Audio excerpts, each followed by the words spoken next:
Nosotros somos Alejandro Salazar. y Luisa Bolívar. Les hablaremos sobre los déficits cognitivos que pueden padecer las personas que sufren de depresión. A continuación daremos la definición de depresión. La depresión es una enfermedad mental que afecta a millones de personas. Se caracteriza por una combinación de tristeza, desintereses por las actividades, poca energía, pérdida de la confianza, autoestima, sentimientos injustificados de culpabilidad, ideas de muerte y suicidio, menor capacidades de concentración y a la aparición de trastornos del sueño y alimentación, incapacidad de experimentar placer y déficits cognitivos.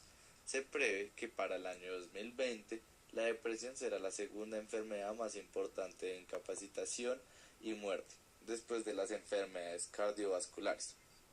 Estudios realizados en diversos países de Latinoamérica revelan que Brasil es el país que presenta el más alto índice de depresión en su población, seguido de Chile, Colombia, México y Argentina. Ahora hablaremos sobre la neurofisiología de la depresión. Comenzaremos diciendo los neurotransmisores que están involucrados en esto. La serotonina ejerce importante acción en el talante de la conducta, movimiento, apreciación del dolor, actividad sexual, apetito, secreción endocrina, funciones cardíacas y el ciclo de vigilia. Esta se produce en los núcleos de Raffini, principalmente en el noveno núcleo. Cuando los llamados neurotransmisores del estrés, como el cortisol y GABA, están presentes de forma importante, inhiben la presencia de la serotonina. La presencia de la serotonina, por el contrario, disminuye el efecto de la adrenalina, cortisol y GABA. Es decir, que sentimientos de miedo, ansiedad extrema, resentimiento, excitación, ira, se disminuyen en la presencia de la serotonina, haciendo que todas las funciones de la serotonina se reduzcan o desaparezcan según el grado de depresión. Principalmente un neurotransmisor inhibitorio. Este neurotransmisor es en las vías mesocórticas y mesolímbicas, participa en el de mantenimiento del estado de alerta y en las funciones de motricidad. Se deriva de los aminoácidos tirosina y la síntesis es por la misma vía en que la norepinefrina está relacionada con un número de procesos psicológicos, entre ellos la estabilización del estado de ánimo, la regulación del sueño, estado de alerta y activación, y en la respuesta a estímulos en grado de estrés que pueden iniciar o exacerbar la sintomatología depresiva. Está ubicada en el locus coeruleus, que es el núcleo del encéfalo, en el tallo cerebral, siendo esta el que genera la noradrenalina. Las neuronas del locus envían sus acciones principalmente a las estructuras límbicas, que incluyen amígdala, la formación hipocámpica y la corteza prefrontal. Es lógico aceptar que el estrés crónico genera depresión, ya que si no se da la cantidad necesaria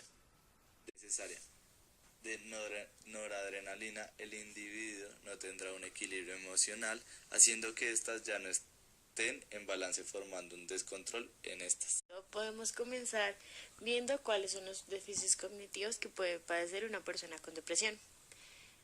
Para esto definiremos cognición.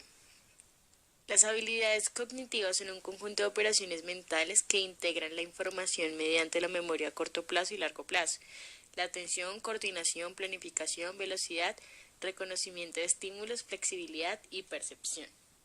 Además de los neurotransmisores, la depresión también tiene alteraciones neurobiológicas.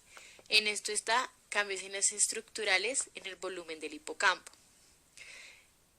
El deterioro cognitivo y la alteración endocrina produciendo cortisol y catecolaminas. Esto se puede producir cuando el volumen del hipocampo cambia.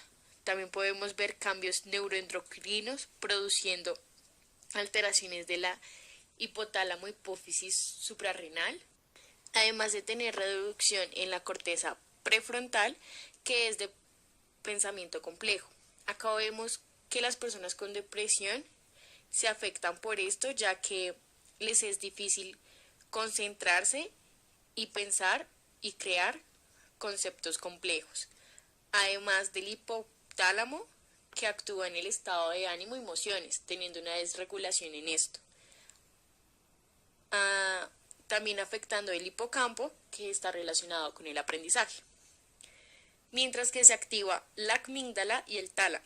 La amígdala activa los sentimientos negativos, mientras que el tálamo produce o grandes niveles de sueño o produce el insomnio en las personas con depresión. Ahora veremos cómo se afectan las habilidades cognitivas primordiales, que son la atención y la memoria.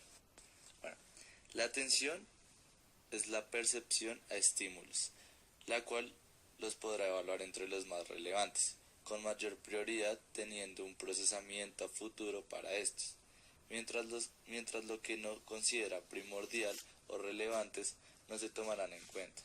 Los pacientes con depresión se quejan a menudo de la falta de atención. La mayoría de las investigaciones sobre la falta de atención en depresión corrobora la idea de que la depresión infiere en mayor medida en los procesos controlados que en los automáticos. Los procesos automáticos no requieren atención o el ser consciente de ello. Los procesos controlados requieren atención, esfuerzo continuo y el procesamiento de la información. Con esto podemos decir que los individuos con depresión no tienen un control de sus pensamientos y se aíslan, dejando de sentir placer por lo que más les gusta y en algunos casos parecieran como si estuvieran desconectados del mundo exterior, ya que no tienen la suficiente fuerza o la suficiente atención para hacer o realizar actividades que necesiten de mayor esfuerzo. Por esto algunos permanecen en sus camas, en sus casas y no quieren hacer absolutamente nada. Ahora veremos la memoria. La memoria es la capacidad del cerebro para almacenar información a largo y corto plazo, según la importancia de esta. Estas estarán relacionadas con las sensaciones, emociones y experiencias teniendo una conexión con nuestra amígdala.